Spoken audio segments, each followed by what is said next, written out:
We also have Scott joining us from Unity. Scott, would you like to please introduce yourself and your company a little bit? Sure. Thank you. I'm not sure if you can hear me okay or not, but my name is Scott Hamilton. I am an executive lead. As Unity continues to grow and mature, we're verticalizing, and so I oversee our energy sector. There's been a really, a lot of commentary up here, which I thought was awesome. And the one thing that I think was displayed that was really, really good is the association away from it being a single instance. You're seeing that it's kind of an ecosystem that whatever you want to call it. We try not to land on a specific a naming convention, but I think that ecosystem idea that you guys shared was really important in this conversation. Great. So if anybody in the audience have a question, you can raise your hand and one of my colleagues can pass you a microphone so that you can ask your question. Do we have a question? We have a question at the front and at the back.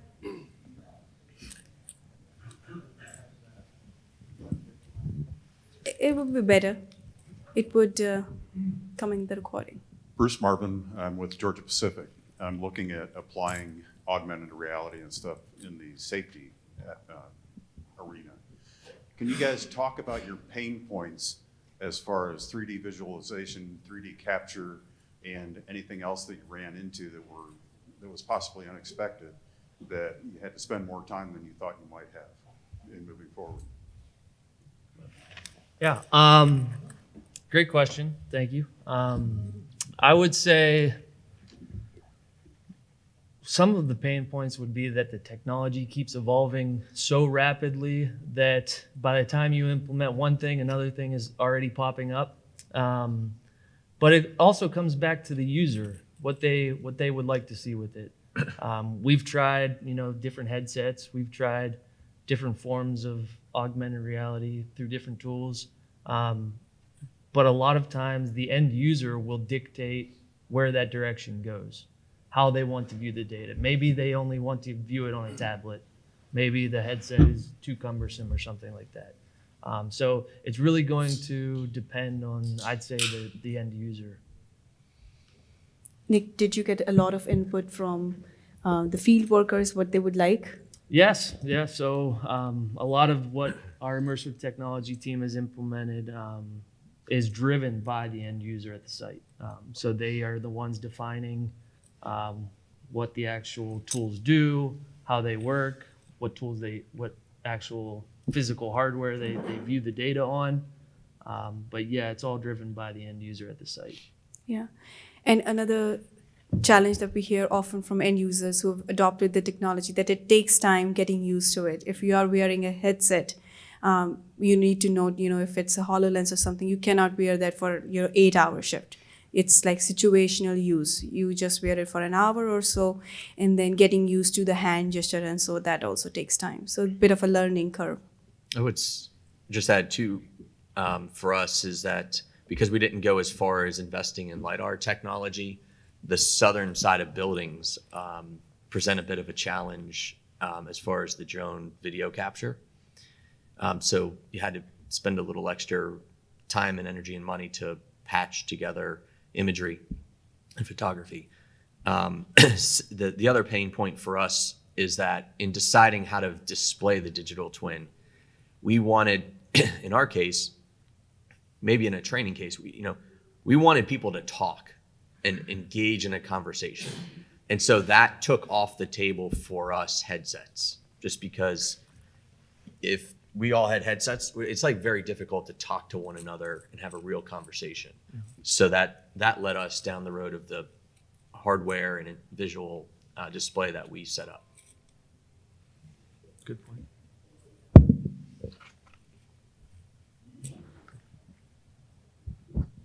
Yeah, hi. Maybe it's to all of you guys. We're a little tech company from Germany, Hamburg, and we are working in the capturing and making 3D models, all this kind of stuff which is surrounded. And my question is to maybe you from ExxonMobil, how did you explain to your management that that has a value? Because when I talk to the board of my mother company, I tell them, we can have 3D images of the whole harbor of Hamburg. We can measure, we can construct things inside. And it seems to me nobody really understands where we are heading to. How did you explain? How did you get budget? How did you explain them? It really is something good, what we need, because right now I still see the guys running out with a meter measuring things. Can you maybe give us a little bit insights on that? Sure. So maybe Michael can explain how I got the budget, but no, it's a great question. Reality capture has been around for the past 20 years. It has been evolving, like I said. Just recently, though, reality capture has become more economical in terms of it costs a lot less to go capture a site today than it did 3 years ago. Mobile scanning technologies, photogrammetry, and really the understanding of how to combine all of that data in these systems, just the knowledge has grown immensely in the past few years. I would say developing CAD models as is always going to be needed for projects purposes might not necessarily be needed on the operations brownfield assets. It's not that they aren't useful, it's just an added step that might not be necessary.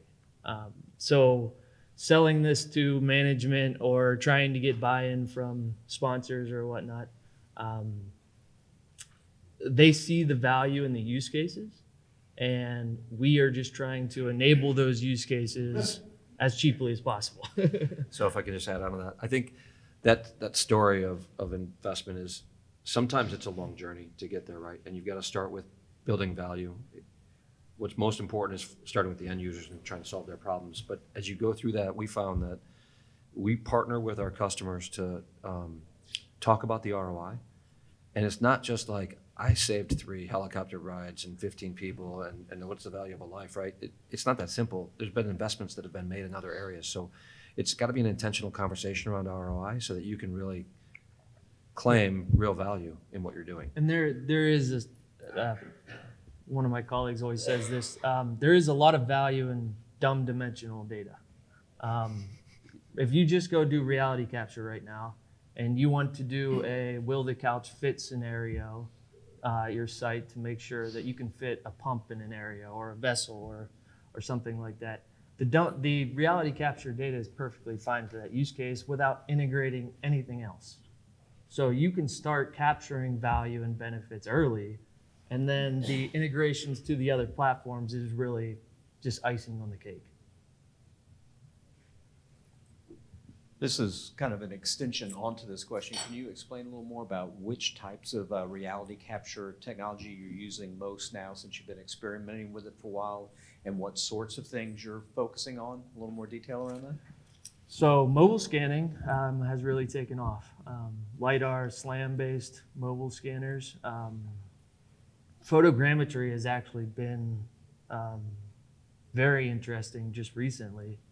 A lot of the processing and registration tools that are out there in the market today for the end users registering the data has come a long way. So they know how to register these data sets together rather than doing one-off, I'd say, shiny keys or something like that. But other than that, we're still, using terrestrial laser scanners at some of the sites for engineering design purposes. It is really going to depend on the level of fidelity that you're looking for in that reality capture. If a 6-inch tolerance is okay, then maybe use mobile scanning or photogrammetry. If you're looking to do engineering design, obviously you're going to have to get down into the 1/8 of an inch accuracy or 1/16 of an inch accuracy. So yeah, it's very dependent on the use case and fidelity that the end user is looking for. And in this digital reality ecosystem, you're going to have them all.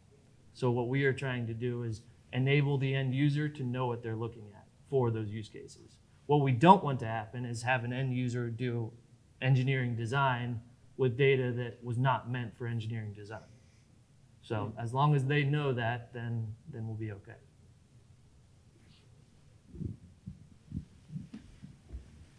Yeah, thank you guys sharing all of that. My name is Sami Koskinen with BMAX. We are a tech company. We are working on an AR project, and our aim is that we collect the data, photos, and with those photos, through the AI, it learns and the model gets better. And the aim is the operational excellence what comes to the plant maintenance. The question is maybe ExxonMobil that, the more information we collect and these images, the better the model gets. So it learns. Mm-hmm. So are we as industry willing to share this information between the different companies because it learns and it gets better? These images are your IPR. Before you answer that question, are you using synthetic data at all as well? Sorry again? Are you using synthetic data at all to help train that? And that's the concept of taking a set of data assets, photos, what have you, and then using AI to create additional assets of that, right? So now your computer vision model becomes easier to train because you've got more assets to train it. And it eliminates some of the human piece, right? Because that's human error comes into place, but it also takes time and it's really expensive. And so the leveraging of synthetic data is a way to accelerate that process a little bit. And we'd love to know if you'd be willing to share information on. Yeah, that's a good point. We will probably not likely share any of our photogrammetry data. Yeah, because I think this is a bit of a legal issue. Yeah. So But that synthetic data could be a way to get additional assets without having to give up your IP, and other people wouldn't want to give up their IP necessarily. As well. Yeah. This is Completely one of the agree. obstacles that we've seen now. Yes, completely agree. It is something that I've had the same conversation with a number of companies, and they are all trying to build some type of artificial intelligence, machine learning algorithms to develop, spatial tags in 3D or corrosion detection on the images. And yeah, I've had the same conversation with all of them, but we will probably not share our data between all those different entities.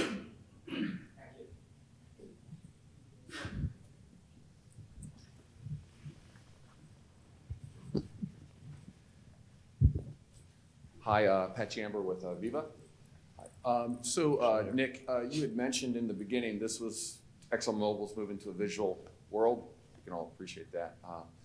But you also mentioned data integration in other platforms, right? Yep. So are these models that you're proposing, these situational digital twins, perhaps I should say operational digital twins, are they supported by data?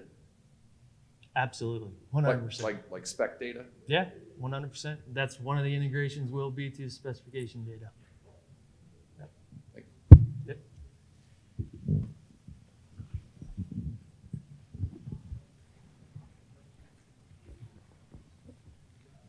I think a question for both of you and Clark, addressing with Dow. I'm curious about the user adoption aspect of this. So obviously creating these, integrating everything else, the data, but curious for both of you guys in terms of how that's being received, how people are starting to use the tools, and do you see a pull versus a push? You guys want to go first?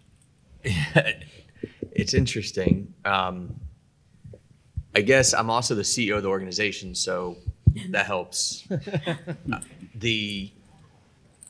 There's a lot of adoption. I don't even know if I want to say this. The younger the employee, to some degree, there's some truth in that. There's, I think it comes down to how confident am I to have a high value prospect in front of me? Do I trust myself to use this essentially tablet to control a presentation when I'm so familiar with PowerPoint? So there's a hesitation that some people have that maybe it's just because they're not as confident with the tech. So we try to give a lot of inconsequential presentations to kind of build that confidence. And then lately, what we've seen is really trying to be clear on what the tool's for and what the tool's not for. Because if your expectation is right now that you're going to come in and you're going to show somebody the parking spot they're going to park in, the path they'll take to a building, the door they're going to walk into, we did not invest in that level of granularity with the visual representation of Orlando. Okay, it's a overview. And yes, we can zoom in and you can see the parking lot. And if you get too close, it does look like a nuclear incident might have occurred. But that's because you've simply gone beyond the capabilities of the tool. And so we kind of purposefully and kind of re-educating on what the tool's meant for, what it can be used effectively for, and then areas where we don't want to show a bad representation of a building at too granular of a level. Yes, we'll get there over the next year or two, but that's been part of the training also, is what it's for, what it's not. If I can real quick, Nick. I would say there's a concept of maturity model, right? I think there's been a couple of visuals that have been put up over the last couple of days. And you want to make sure that you're going after what you're capable of consuming, right? Only give them as much as they need. But like, it's a step process, right? That idea of the visualization piece and the overview piece, but you can tie data into it, and maybe you're not ready for that yet, right? You just kind of start and go from there. And the other side of that is, like, if you think about Nick's comment of Exxon's moving to a new visual way of working, I think is what it is, right? That is a monumental change, right? And change is difficult in all ways. And so you actually have to think about this as a change management project to some degree as well as you go through it. Absolutely. Change management is definitely a part of this project. I would say from an ExxonMobil standpoint, we have seen a large pull from the sites. They are eager to do a lot of this stuff. But at the same time, like these guys said, the level of fidelity that model is and the use case that they're enabling at the site is going to be very dependent on how that level of adoption is. What I've seen is if you show the users at the site their data, they're much more amenable to adopt the technology. If you show them something else or something random or someone else's site, they don't really care. So I would say if you're trying to pilot it at their sites and show them their data in a meaningful way so that they can get the benefits of that use case, whatever it might be. We have one question at the back. Yeah. Okay. Can you hear me? Yeah, I think so, right? Yeah, Jan de Nijs, Lockheed Martin. I have a question. I presume that, sorry, it's probably for Nick, but I presume one of the use cases you want to develop on top of this is your asset maintenance, right? When there is an infrastructure issue, you need to repair it, which I'm sure Orlando will eventually get into, but probably the fidelity is too low to do that. Yeah. But I'm sure you probably have that. Mm-hmm. So you want to send service individuals out there and instruct them how to make those repairs. And I presume you also want to use AR/VR for that. Have you ever thought about content generation for AR/VR for these types of tasks, like automated work instructions? They'll walk a crew through how they have to do the work to repair something. Yeah, that is actually part of the project this year, is to find out what those digital procedure products are and how beneficial they are. Our immersive technology team is actually taking that one and running with it. So M here is a part of that group and kind of started and formed that immersive technology group. So any questions on that side, I'd go talk to him.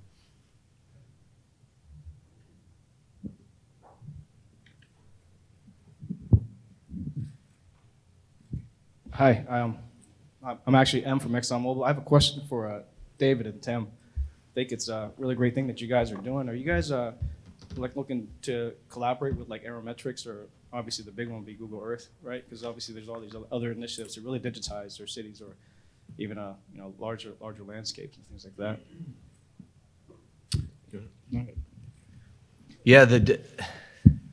Yeah, we haven't decided where we're going to go, and part of the reason is that we, at this point, we're looking for partners, sort of mostly private sector, but a municipality might work, on what to co-develop next.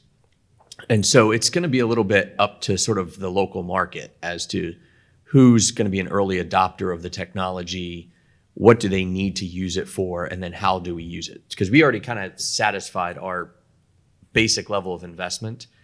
And right now it's hard to predict because it's, you know, open conversations.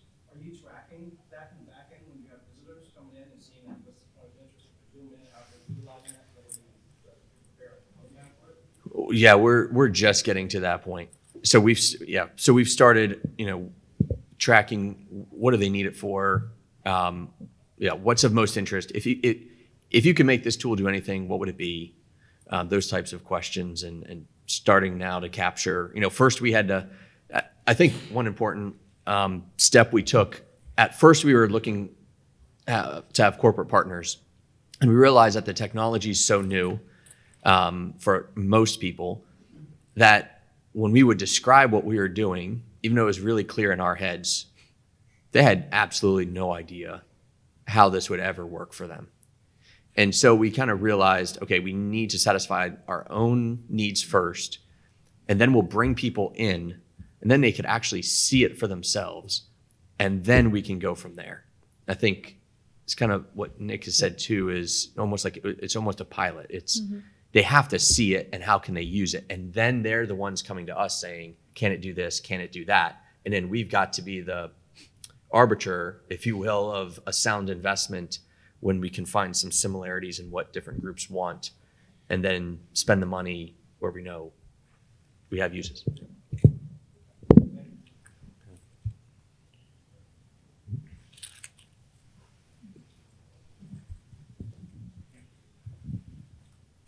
Yeah, good morning. I'm Trevor McMaster. I work with Virum. We're a multiverse digital twin provider, and we're focused on the reality model. Nick's been contacted by Marvel already. Is he? Kind. Okay, yeah. Not allowed to use that anymore. Yeah, I won't tell you which superhero I am, but I really like the question about reality capture, where it's at, you know, what's fit for purpose. My question to all three of you guys is, where do you see it going with regards to self-data capture, and how do you augment those deficiencies you talk about in your model? Where's that going? So, great question. Self-data capture is definitely something that we're looking at with the emergence of the iPhone's LiDAR system, as well as, you know, apps that do photogrammetry now, like reality capture and context capture and stuff. Self-data capture is definitely key. Whatever can make the end user do this faster, cheaper, at a fidelity that is reasonable enough to make it efficient and useful. That's really going to be the key. What we don't want is the end user doing a reality capture and the data being so bad that they never want to look at it again. So there's a fine line to draw there. I would say on the self-capture is going to be a little bit more difficult to locate geospatially, because if you tie it back into a plant coordinate system or a monument system, it's going to be a little bit more difficult for that end user. So just to be aware of that. But yeah, I mean, self-capture is the way it's going. I would say that eventually we're going to get to the point where we have cameras all over our sites, and a 3D model is being auto-generated from that video. But I think we're still a ways away from getting anywhere near there. So are we. It's So is everybody. this is phase one. Yeah. Phase two is not going to have any of that. Maybe phase three, or four. That's when we get into it. So it's a whiles off for us. Hi, my name's Titus Crabb. We're an integrator out of Arizona. I'm curious if you had any help along the way from manufacturers or equipment suppliers providing meta versions of their equipment. And are you aware of any initiatives to standardize data models for that effort? So yeah, we are definitely looking to get the digital models from the OEMs. Some have been more open to it than others, so it depends who you talk to.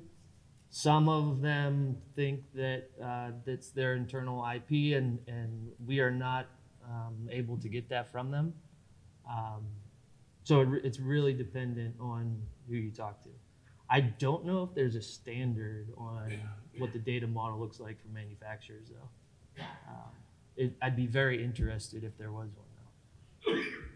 Yeah, but we have been hearing the same thing. More and more automation vendors or product suppliers, OEMs, are looking at it, and some are, open to sharing the digital twin of their models. So it makes things easier for end users. It's not very common right now, but yeah, we're hearing more and more of it. We definitely want them. So if there is a standard, we would be glad to join that. Any other question from the audience at this point? If not, I can ask a question to David and Tim. So you guys have made tremendous progress creating the digital twin. But in terms of use cases, what do you think are going to be the top use cases for you guys? It appears that we're getting the most from municipalities, utilities, and large landowners, whether it's an airport or a major developer that wants to show current state and future state, seems to be where the most interest lies currently. And back to that sort of visual representation, they're interested in, and it's a little of incentive, and we knew it when we made the decision. They want their property, their assets to show up really well when we're using the model.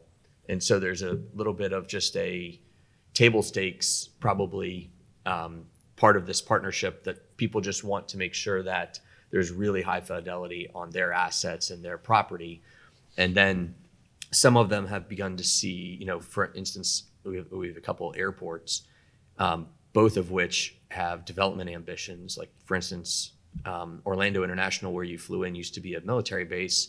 So you could fit JFK, Dallas, and one other major airport on our property. So there's a lot of land there. So they see it as a potential of mapping that out for the future and being able to talk about it and being able to show people and being able to understand the infrastructure investments that are needed. So those seem to be the ones that we hear the most often. Any question from the audience? I have one question for Scott. Scott, No. Please. So I always thought of Unity as a gaming company. But more and more, as you guys are evolving, you're playing a major role in the industrial sector as well. What kind of role are you guys playing now, and how do you see it changing in the near future? And it's beyond industrial. It's every industry. It's healthcare, it's retail, it's manufacturing, it's defense, and on and on. And it's interesting because a lot of the asks, there were conversations where it was like, oh, don't say gaming because these enterprise people won't want to talk about gaming. And then there's like, well, how the gaming actually relates exactly to the use case that you're trying to do here. And so we found some nuances about how it goes. But the reality is that, like, to the comment of a new way of working, like we're seeing a demand in the marketplace, right? It started out as, we're going to do a pilot here or a pilot there, and now there seems to be a tidal wave of demand, and to the point of the tech kind of catching up. We're at a moment, right, in our history where everything's kind of coming together in a way that's making this transformation happen a little more easily. And so, we're really just trying to enable that as best we can. We have a question up front. I think he's looking at you. Michael Hoagtailing from ExxonMobil. Just to follow up on that, Scott, a little bit more, be a little bit more pinpointed. What does the gaming industry bring to the table in this space that you would say is the functional excellence that resides with gaming that other people would struggle to meet that same functional excellence? It's a good question. I think it's more than just a single answer because it's many of the elements of the development of the gaming side of it that are out there. But it's really the we've already done it type of a deal for a specific area, and now it's at scale as well. Just like the twins, I don't want just a twin. I want a shared infrastructure so I can meet the demands of twin use cases in an environment that takes advantage of investments already made. So we've kind of already done collaboration. It's called multiplayer. We've already done the ability to have voice inside the headsets, right, with Vivox. We've already done the support model to be able to maintain and manage those things from I want to enhance my game and I want to go. Simulations and what-if scenarios, right? A person jumps into the scene, and how does the character react next to him when they get there? I want to create a new environment for a game, so I want to take representations of assets, right, that aren't necessarily engineered yet. We have to rely on the engineering, but here's a visualization of what I think I want to have, and let's all collaborate on that and get an agreement on it. That's been going on for years, and now we want to actually make it engineering-specific data. We'll dump it back into the engineering system, we'll validate all of that, we'll push it back into the visualization side.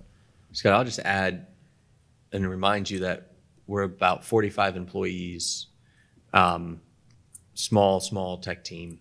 We have 15 people trained on using the digital twin, and anyone that picks it up and spends 10 minutes with the tablet could give you a presentation. And so the usability and the updating of the data, to us, that was the shock when we went over it at the final, and it was like, okay, we're figuring we're gonna have to hire 2 or 3 people to maintain this or to be the technical support to give the presentations.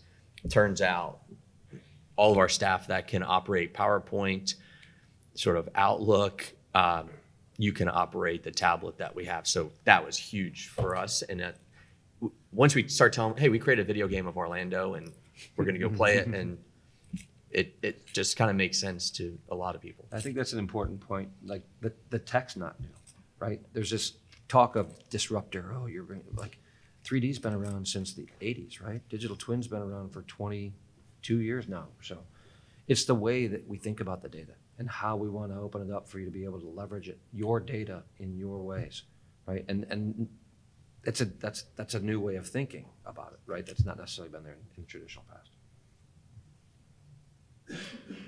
Any advice, you guys? We have a question. Let's cover that question first. This is going to go out there a little bit. And we all kind of have a vision of where we'd like things to be. Can you guys share your vision of, in an ideal world, this is where I want to be in 5 years, this is where I want to be in 10, 20, 30 years from now? What would the hardware look like? What would the reality of the ecosystem look like in your minds, in your vision? It's a tough one. Well, I mean, I guess I'll take first stab at it, just from like the provider's side of the house, right? I mean, it's an ecosystem of players that are interoperable and modular, which allow you to say, okay, I have this option here, but I don't need B. So I'll slide that out and I'll take advantage of my Azure investment that I've already done, or whatever that might be. And that's where we're headed, is more of this enterprise platform software type of scenario. In the gaming industry, traditionally, it's been like, go ahead and use my stuff and I'll just bill you later. Right? Well, what are you going to bill me? Right? I don't understand. And enterprises don't want that. They want to have predictability around how they're going to consume this content and this data and this information. And so we're shooting for that predictable way for you guys to leverage it, if that's helpful. Yeah, no, completely agree. The data's got to be interoperable and agnostic to systems. In 5 years from now, there's going to be new technology out there that we're going to have to integrate into this system. We do have maturity models on our location data. We have maturity models on our digital twin. We have a lot of maturity models. But what I would say is that underneath all of that is going to be this spatial data that no matter which system we use 5 years from now, 10 years from now, that data that is underneath all of that will need to persist and we'll need to manage. We'll have to worry about the technology and all the new shiny tools later. But enabling the use cases is going to come back to how well you manage that spatial and reality capture data. So, I guess I haven't talked much. When I think of ecosystem, it's probably a little different than all of you, but where I see an ecosystem in the next 5 years is really defining the Orlando marketplace to have the right talent and the right companies to provide products to all of you. So we really want to define and look at what we've done over these past decades and be the next Silicon Valley. And that's why we've proclaimed ourselves as the Meta Center. So our goal here is making sure our universities are teaching where they should be, making sure we're putting the right programs in place, make sure we're having the right conferences here, and making sure that we're having the right employers really bolstering up our employees to make sure that they're servicing for you. For us, it'd be a really hyper-connected, real-time digital twin in that the cities are using it, whether it's to figure out how to, change the streets in downtown to make traffic flow more effectively. It might be utilities looking at investments. It might be, there's technically we could plug into the city and all of their approved development plans and permitting could be done in real time, and you could see exactly what's on the books in Orlando, which would be really interesting for a lot of people here. So there's all sorts of, can we use it for traffic? Can we use it for scenario planning? We hope we've created kind of the App Store is a really bad example, but we've created the Orlando digital twin, and now everyone can plug into it. And ideally, we get enough in there. And some people want to protect their data, and we've had that conversation. And there's certainly using a gaming engine. There's already ways to do that. But then there's the public data, and one day we want the digital twin to be available to anybody, to be able to come in. We've talked to like the MLS system about putting the MLS system. So imagine if you fly in from Chicago, you're interested in coming to Orlando, you come into a center kind of like ours, you see where everything is, you see the schools, you see whatever you need to understand about the market, and then you could literally just fly right into homes and see 10, identify the 2 or 3 you actually want to see, and then you spend your time going to see those 2 or 3 after you have all that information kind of absorbed. So there's a long list of just making sure it's very connected, and we think because we're a private nonprofit and we already have all these users I'm talking about are all of our investors. We only have like 200 investors on purpose, but they're the most likely ones to participate. So that's where we kind of see this going, but it's going to take obviously 3 to 5 years. One last piece of advice you would like to give to everyone who are starting on their journey or are already on their journey? Good luck. Focus on the users. Focus on the users for sure. It is a thing that we throw around these buzzwords and digital twins and metaverse and all these things, but at the end of the day, what we are really trying to do is enable the end users to get something done at the sites. So as long as we are doing that, whatever we call these tools or shiny objects or these platforms, the end thing is that we need to enable these use cases and get the benefits that we expected to get. Mm-hmm. For us, it was just scope out a project that was manageable, had a pretty short timeline, reasonable budget, get started, and then build it from there. Awesome. Thank you so much, guys, for joining us today. Let's give a huge round of applause.